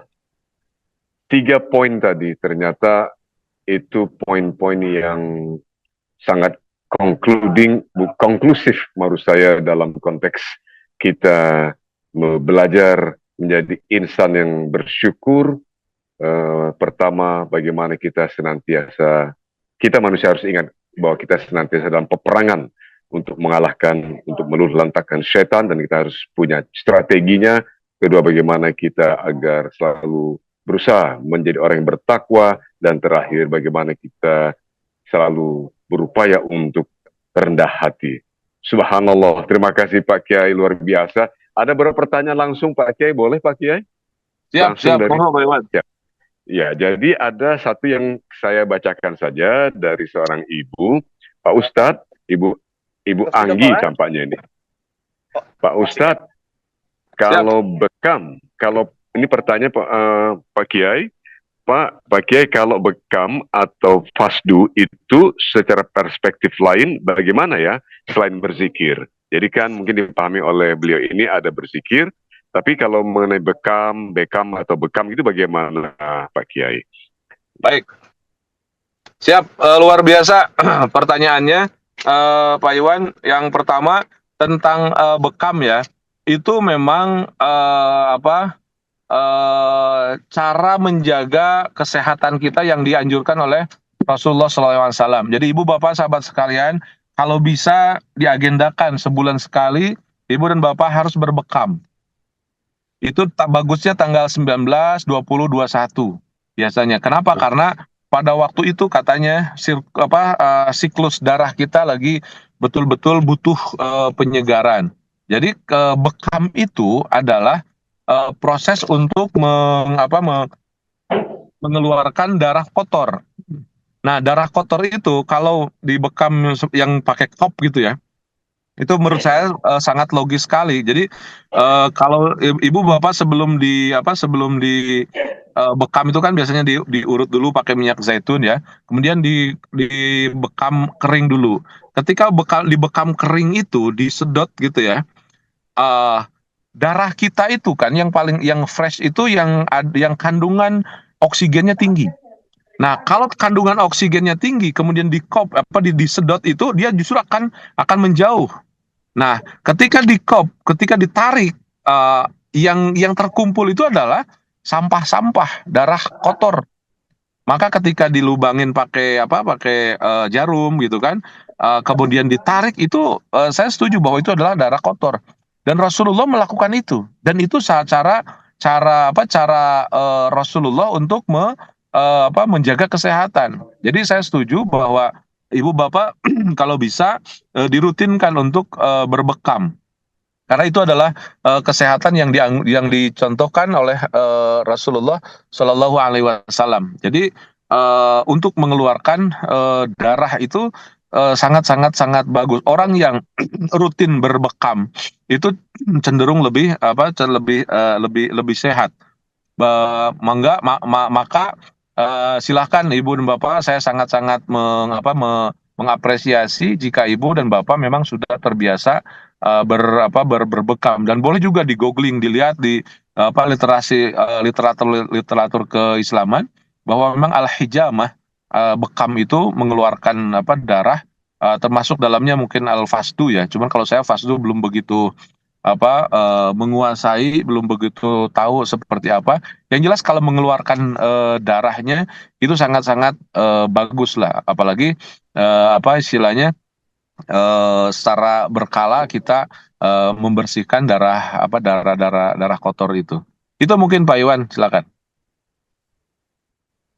Subhanallah. Terima kasih Pak Yai. Sekarang kita langsung mengundang Ibu, Bapak, sahabat-sahabat jamaah Majelis Cinta yang ingin langsung bertanya. Silakan raise your hand atau angkat tangan, atau langsung saja sampaikan pertanyaan direct secara langsung kepada Pak Kiai kita. Ibu, Bapak, sahabat, silakan. Saya sambil mengundang Ibu, Bapak, dan sahabat nih Pak Kiai, hanya menyampaikan ada beberapa pertanyaan lain juga ini Pak Kiai. Ya. Satu di antara dari saya nanti kalau boleh Pak Kiai, biasa. Boleh. yang nggak mau ketinggalan nih saya nih Pak Kiai. Tapi saya kira yang pertama dari ini dulu, dari jamaah kita. Mana tadi ya? Ya ini. Yang beliau tadi merasa ada tadi Ustadz ini Pak Kiai terkait dengan penjelasan ketika menguraikan mengenai betapa setan-setan itu masuk ke dalam darah, bersemayam di beberapa titik, ada istilah ukot tadi. Mohon bisa dijelaskan lagi Pak Kiai, karena tadi Ibu yang bertanya itu tadi terlalu cepat sehingga beliau agak miss tadi. Mohon berkenan Pak Kiai. Ya, baik, terima kasih. Jadi Ibu dan Bapak, ketika setan masuk dalam tubuh kita itu, kita bisa melihat Rasulullah mengatakan begini, inna syaitana fi majradam, inna syaitana minal jasadil insi fi majradam. Setan itu masuk dalam tubuh manusia itu yang digunakannya adalah fasilitasnya adalah aliran darah. Darah itu kan mengalir dalam tubuh kita, ke otak, ke jantung, ke sekujur tubuh, ya kan? Nah, kemudian ibu dan bapak, setelah masuk di dalam aliran darah, mereka itu bikin rumah-rumah tempat kumpulnya lah gitu kan. Di mana rumah-rumahnya itu? Saya pernah dikasih tahu oleh guru-guru saya, di sini, misalkan atau di kepala, kemudian di muka, kemudian juga di sini, kemudian di tangan, di kaki, semuanya ada. Dan disinilah itu titik-titik yang memang dipakai mereka bersembunyi. Nah, itu yang kemudian disebut dengan al-uqad. Nah, Ibu dan Bapak, titik-titik ukod itu persis sama setelah saya bandingkan, saya lihat itu titik-titik mereka itu sama persis dengan titik meridian akupunktur ataupun juga ilmu dari Cina ya. Subhanallah. Jadi luar biasa itu eh ininya ada kesamaan. Karena memang mungkin kalau istilah dalam kalimat lain, karena memang agama-agama yang samawi itu memang dari sumbernya satu dari Allah. Nah, Ibu dan Bapak, ketika misalkan ada titik di lutut misalkan, ketika di lututnya di situ mereka berkumpul, itu mesti ke bawah itu ke betis kita banyak masalah, ada pegel, rematik ataupun apa. Itu mesti titiknya di bawah di belakang lutut situ. Jadi kalau ada yang memeriksa, coba aja dipijit di situ sambil Ibu dan Bapak baca ayat kursi ataupun Bismillah ya Allahu Akbar. Pijit dan sakitnya itu akan beda. Sakitnya itu kesel, kemudian panas, wah beda lah pokoknya. Nah, kemudian di belakang bokong, mohon maaf di sini ada juga titiknya. Kemudian juga di tangan di sini nih, sini. Kemudian di sini itu ada titik-titik yang memang kita kalau kita tekan sambil baca-baca itu kadang-kadang suka kerasa agak panas, kemudian berefek lah gitu. Nah, artinya di dalam tubuh kita itu ada eh, apa eh, ya tempat kumpul mereka dan mereka kumpul di situ dan mereka itu berlapis-lapis. Ketika ada orang yang diruqyah, boleh jadi dia keluar.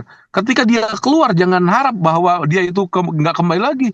Bukan hanya nggak kembali, dari dalam itu naik lagi ke level yang keduanya, terus berlevel-level. Maka sekali orang yang diruqyah, Ibu dan Bapak, itu harus terus. Kenapa? Karena itu berperang. Apa iya sih orang yang sudah dilawan misalkan kemudian "Ya udahlah sudah saya kalah pergi saja"? Nggak begitu. Itu sampai mati, Ibu dan Bapak. Makanya saya bahasakannya itu berperang. Kalau kita sudah betul-betul mengatakan perang dengan setan, memang hidup kita perang. Dan itu memang kekuatan kita dan efeknya Ibu dan Bapak, kalau kita sudah diruqyah, apalagi sudah ngerasa wah ada sesuatu dalam diri kita, itu hikmahnya apa? Kita akan lebih hati-hati dan bacaan zikir kita akan semakin semangat, akan semakin dawam, akan semakin terus berzikir dengan bahwa kita ini berperang loh. Sedikit saja kita lengah masuk mereka. Sangat disayangkan masa depan kita, diri kita, tubuh kita digadaikan dengan kemalasan kita misalkan. Jadi kemalasan kita itu akan dihilangkan oleh apa? Keyakinan bahwa kita ini sedang berperang. Coba Ibu dan Bapak, ada nggak orang tentara yang di perbatasan yang lagi perang mulai leha-leha sambil ngaheot, kemudian ngerokok ataupun main kartu? Ada nggak? Nggak ada. Kenapa? Karena mereka bersigap, saya ini sedang berperang. Sedikit saja saya lengah, mati saya gitu kan. Nah, orang Islam yang paling baik adalah orang yang memiliki mentalitas berperang seperti itu. Ya Allah, sedikit saja saya misalkan terjerumus dalam kemaksiatan, naudzubillah.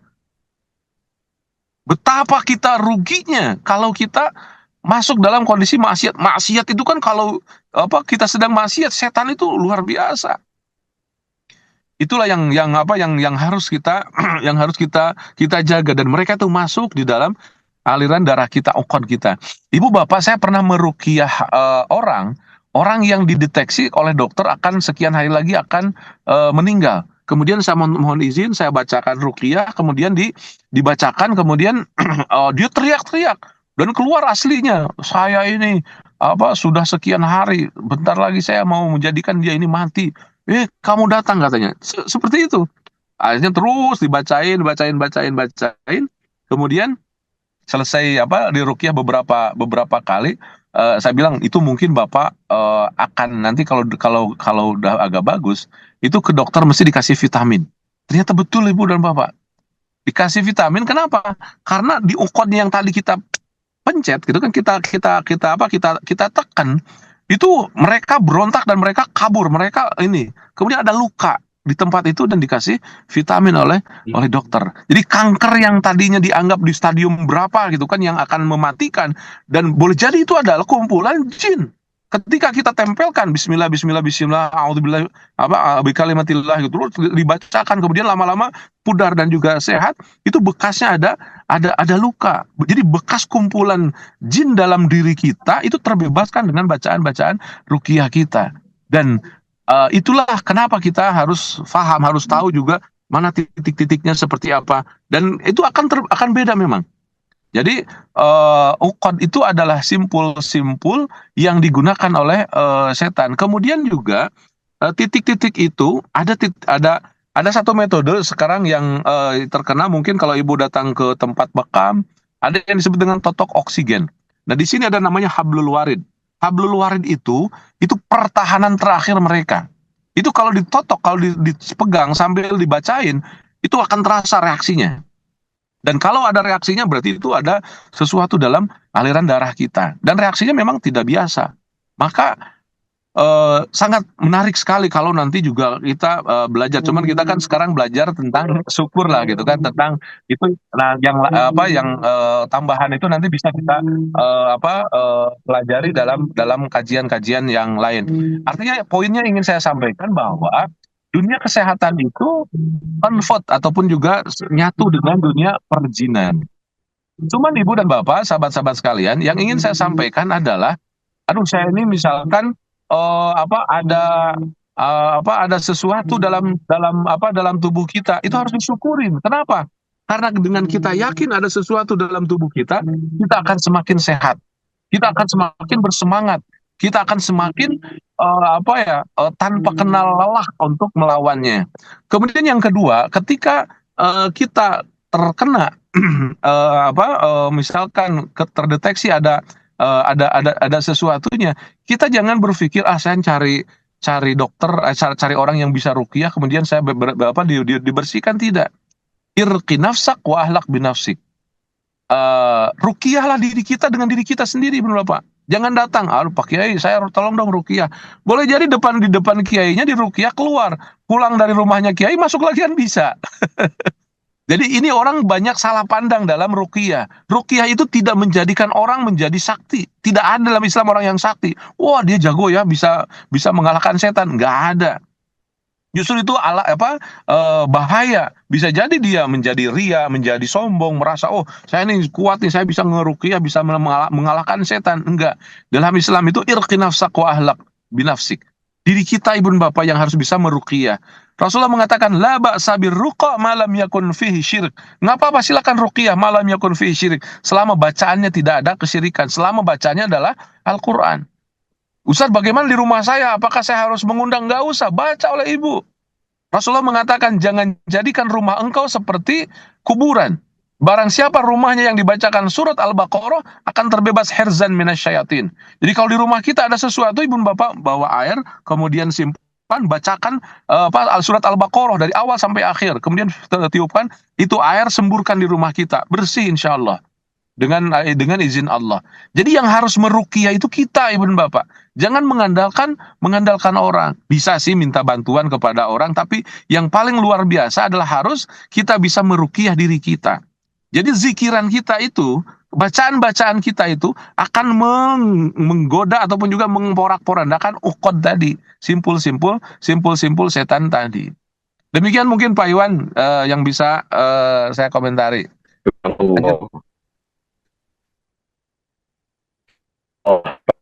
Mungkin tapi ada yang bisa tadi kita undang sekali lagi, kalau memang masih ada Ibu Aisyah tidak salah, silakan Ibu atau mungkin Bapak. Ustaz, cara mengendalikan perasaan dan apa bedanya rendah hati sama rendah diri? Itu pertanyaannya Ustaz. Wassalamualaikum warahmatullahi wabarakatuh.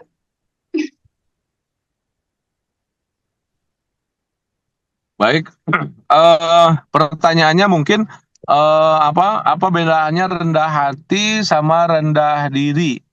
Mungkin kita harus bisa lihat dalam KBB ya, dalam Kamus Besar Bahasa Indonesia.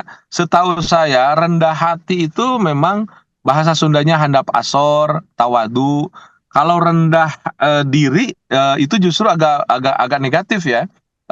Rendah diri itu memang dirinya tidak memiliki energi positif. rendah diri itu bisa digambarkan menjadi orang yang apa istilahnya terhina misalkan. Jadi memang sangat jauh berbeda antara rendah hati dengan rendah diri. Yang kita inginkan poin yang tadi yang ketiga yang saya sampaikan adalah bagaimana kita rendah hati. Rendah hati itu tawadu, handap asor, tidak sombong gitu kan. Kalau rendah diri asumsinya adalah memang tidak baik gitu. Itu mungkin yang bisa dikomentarin. Terima kasih.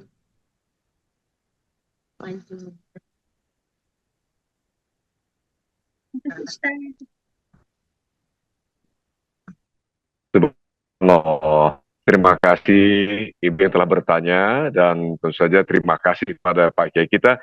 Saya kira kita mungkin sudah waktunya untuk merangkum atau merampung maksud saya kajian online kita ini. Ibu Bapak sahabat cinta yang dirahmati Allah, kita juga memaklumi Pak Kiai, Pak Kiai Dr. Zainur Rofiq sudah tentu saja misalnya waktu karena beliau sedang menuju satu tempat untuk suatu acara dakwah juga ya Pak Kiai ya. Karena itu mohon perkenan Pak Kiai untuk menutup dengan doa Pak Kiai. Mohon dengan segala hormat Pak Kiai. Baik Ibu dan Bapak, sahabat-sahabat sekalian, terima kasih atas kebersamaannya. Mudah-mudahan insya Allah tiap hari Ibu dan Bapak bisa ikut dalam kajian yang insya Allah mudah-mudahan saya mengagendakan Pak Iwan, mudah-mudahan The Power of Syukur ini sudah ke pertemuan ketiga dan insya Allah nanti di pertemuan keempat mungkin kita akhiri. Setelah itu kalaupun masih kita akan lanjutkan dengan kajian yang lain seperti tadi memang banyak yang kita ingin persiapkan untuk mengisi kelanjutan. Jadi kelanjutan buku saya yang setelah The Power of Syukur ini saya tulis adalah menikmatkan hidup dengan sholat. Yaitu nanti mungkin setelah tuntas dari kajian The Power of Syukur, mungkin mudah-mudahan berkenan kita lanjutkan dengan kajian menikmatkan hidup dengan sholat. Itu bukunya sudah saya rampungkan di tahun 2023 kemarin dan alhamdulillah sekarang sedang proses cetakan kedua kalau nggak salah. Mudah-mudahan nanti kita bisa lanjutkan silaturahim kita dan tentunya atas perkenan dan juga arahan dari tim Majelis Cinta. Baik Ibu dan Bapak, kita berdoa sejenak, mudah-mudahan di antara doa-doa kita yang kita panjatkan pagi hari ini Allah kabulkan doa kita. Astaghfirullahaladzim, astaghfirullahaladzim, astaghfirullahaladzim, alladzi la ilaha illa huwal hayyul qayyum wa atubu ilaih. Amin ya Allah ya Rabbal Alamin. Hamdan syakirin, hamdan na'imin, hamdan yuafi ni'amahu wa yukafi'u mazidah. Ya Allah ya Tuhan kami, bersyukur kami kehadirat-Mu atas segala nikmat yang telah Engkau berikan kepada kami. Nikmat iman, nikmat Islam, nikmat kasih sayang, segala nikmat yang ada dalam seluruh kehidupan kami. Ya Allah, sejak pagi hari ini jadikan kami orang yang bisa menikmatkan apapun yang ada. Kami yakin seluruh yang terjadi dalam kehidupan kami adalah Engkau yang menggerakkan dan mengarahkannya, ini adalah skenario dari Engkau, dan kami yakin Engkau pilihkan kami yang terbaik untuk kami. Ya Allah, ridhokan kami, mampukan kami untuk menikmatkan apapun yang terjadi dalam kehidupan keseharian kami. Allahumma salli ala Muhammad wa ala ali sayyidina Muhammad. Berikan salawat dan salam kepada baginda Rasulullah Muhammad sallallahu alaihi wasallam. Mampukan kami untuk selalu menjaga akhlaknya Rasulullah sallallahu alaihi wasallam. Mampukan kami untuk mencontoh akhlaknya beliau, Rasulullah yang tidak pernah marah, Rasulullah yang senantiasa memancarkan kebaikan kepada siapapun yang bersama hidup dengannya. Ya Allah ya Tuhan kami, rindukan kami, berikan kami kesempatan dan kesehatan serta rezeki untuk bisa berziarah ke makam Rasulullah sallallahu alaihi wasallam kota Madinah. Karratin ba'da marratin taibunal abiduna, berkali-kali terus berkali-kali ya Allah. Lambatkan hati kami, rindukan kami ya Allah, agar kami bisa selalu dan senantiasa rindu ke tanah Madinah untuk bisa bersua dengan baginda Rasulullah sallallahu alaihi wasallam bersama orang-orang yang kami cintai, bersama orang-orang yang selalu bersama-sama dengan kami ya Allah ya Rahman ya Rahim. Allahumma hab lana min azwajina wa dzurriyyatina qurrata a'yun waj'alna lil muttaqina imama. Berkati kami, keluarga kami, anak-anak kami ya Allah, keturunan kami, keluarga besar kami. Mudahkan kami untuk membangun keluarga yang sakinah, mawaddah, warahmah. Mampukan kami untuk menjaga mereka, mengarahkan mereka, mendidik mereka, dan memproteksi mereka dari kekuatan jin, setan, dan sebangsanya. Ya Allah, ya Tuhan kami, kuatkan kami untuk bisa melawan setan dalam kehidupan kami. Allahumma inna syaitana yajri fi dima'ina, fanzilhum ma'anna ya Allah, fatahhirhum ma'anna. Ya Allah, setan itu masuk dalam aliran darah kami. Bersihkanlah kami, ya Allah. Bersihkan darah kami dari kekuatan mereka. Ya Allah, ya Tuhan kami. Berikan kekuatan kepada kami untuk bisa membersihkan uqad dari tipu daya setan. Ya Allah, ya Tuhan kami. Kuatkan kami untuk membersihkan makhluk-makhluk negatif yang ada dalam diri kami, ya Allah. Bersihkan kami, ya Allah. Mampukan kami untuk selalu bisa membersihkan kami, ya Allah. Allahumma ighfir lana dzunubana wa liwalidina warhamhuma kama rabbawna shighara. Ampuni dosa kami, ibu bapak kami, saudara-saudara kami, ya Allah. Mampukan kami untuk menjadi anak yang saleh, yang bisa berbakti pada kedua orang tua kami yang telah tiada ataupun yang masih ada. Ya Allah, ya Tuhan kami, arahkan kami untuk menjadi anak yang saleh, yang bisa berbakti dan memuliakan serta ada dalam keridhaan kedua orang tua kami, ya Allah. Rabbana zalamna anfusana wa illam taghfir lana wa tarhamna lanakunanna minal khasirin. Rabbana atina fid dunya hasanah wa fil akhirati hasanah wa qina adzabannar wa adkhilna jannata ma'al abrar ya azizu ya ghaffar ya rabbal alamin wa akhiru da'wana alhamdulillahi rabbil alamin. Al-Fatihah. A'udzu billahi minasyaitonir rajim. Bismillahirrahmanirrahim. Alhamdulillahi rabbil alamin. Arrahmanir rahim. Maliki yaumiddin. Iyyaka na'budu wa iyyaka nasta'in. Ihdinas siratal mustaqim. Siratal ladzina an'amta 'alaihim ghairil maghdubi 'alaihim waladdallin. Amin amin amin. Demikian Ibu dan Bapak, mohon maaf sekali lagi hatur nuhun, terima kasih atas kebersamaannya. Insyaallah pada lain waktu kita akan bersama kembali dan untuk menggali sama-sama belajar bersama. Saya kembalikan kepada Pak Iwan. Wa'alaikum minkum. Assalamualaikum warahmatullahi wabarakatuh. Waalaikumsalam warahmatullahi wabarakatuh. Pak Kiai, Ibu Bapak sahabat, luar biasa tadi. Tentu saja ilmu kita dapatkan dari Kiai Haji Dr. Zainur Rafiq, Master Hukum, yang sangat jelas dan sangat inspiring bagi kita, kaum muslim, yang tentu saja senantiasa belajar bersyukur karena kita ingin lebih bertakwa kepada Allah, karena jelas dalam Al-Quran disebutkan bahwa kita sedang berhadapan dengan syaitan, karena syaitan adalah musuh nyata, dan ketika kita bersyukur, maka kita selangkah lebih maju lagi untuk bisa menang dalam peperangan melawan syaitan. Insya Allah pada pekan depan, Sabtu yang akan datang, kita akan bertemu lagi dengan Kiai Zain, insya Allah pada bagian akhir dari The Power of Syukur, yang tentu saja akan lebih banyak elaborasi lagi, sekaligus emphasis penekanan agar kita lebih memahami bagaimana bersyukur itu dan cara meningkatkan rasa syukur kita. Akhirnya kita akan rampungkan satu hal untuk ibu bapak sahabat-sahabat Majelis Cinta yang dirahmati Allah, bahwa kajian online kita pada setiap harinya itu juga selalu kita upload ke YouTube. Selalu di-upload ke YouTube, jadi insya Allah ibu bapak dan sahabat bisa lebih mengulangi kajian seperti pada pagi hari ini. Biasanya kita upload di YouTube pada siang atau sore harinya. Kajian-kajian yang lalu pun telah ada di YouTube semuanya. Silahkan ibu bapak dan sahabat untuk melihatnya atau view-nya di YouTube pada kanal Majelis Cinta Islami. Saya ulangi lagi, kanal Majelis Cinta Islami di YouTube. Terima kasih atas tentu saja kebersamaan ibu bapak sahabat pada kajian-kajian ini, terutama pada ibu bapak yang dengan keikhlasan telah menyalurkan infak dan sedekah. Kami atas nama Majelis Cinta mengucapkan barakallah, semoga Allah melipat gandakan ganjaran berupa pahala yang luar biasa banyaknya bagi ibu bapak dan sahabat. Dan ibu bapak sahabat tahu bagaimana untuk menyalurkan infak sedekah melalui Majelis Cinta, karena nomor rekening sudah ada tertera. Saya ulangi saja lagi, yaitu di BSI, sekali lagi BSI 7291435607. Dan untuk informasi update tema dan jadwal, Anda bisa bergabung di grup WA ibu bapak dan sahabat, bergabung di grup WA yang telah tertera juga di layar sesungguhnya dengan nomor 0821 1812 8338. Akhirnya terima kasih lagi dari kami semua di Majelis Cinta, dari saya Ahmad Sudirwan, Kita tutup dengan doa majelis penutup majelis. Subhanakallahumma wa bihamdika asyhadu an la ilaha illa anta astaghfiruka wa atubu ilaik. Billahi taufiq wal hidayah. Wassalamualaikum warahmatullahi wabarakatuh.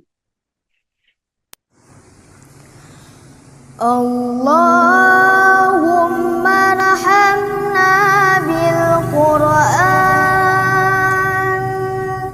waj'alhu lana imaman wa nuran wa hudan wa rahmah. Allahumma dzakirna minhu ma nasina wa 'allimna minhu ma jahilna warzuqna tilawatahu ana al-laili wa atrafan nahar waj'alhu lana hujjatan ya rabbal alamin. Allahumma arhamna bil Qur'an waj'alhu lana imaman wa nuran wa hudan wa rahmah.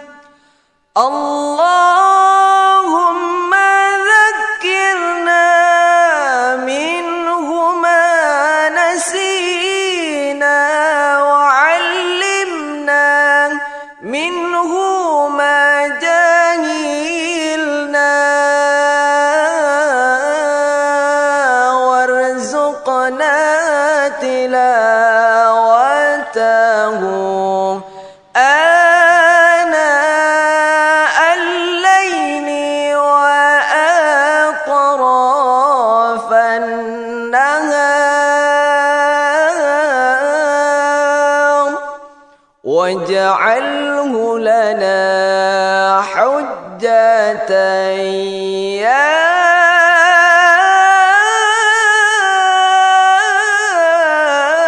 rabbal alamin. Allahumma arhamna bil Qur'an waj'alhu lana imaman wa nuran wa hudan wa rahmah. Allahumma dzakirna minhu ma nasina wa 'allimna minhu ma jahilna warzuqna tilawatahu ana al-laili wa atrafan nahar waj'al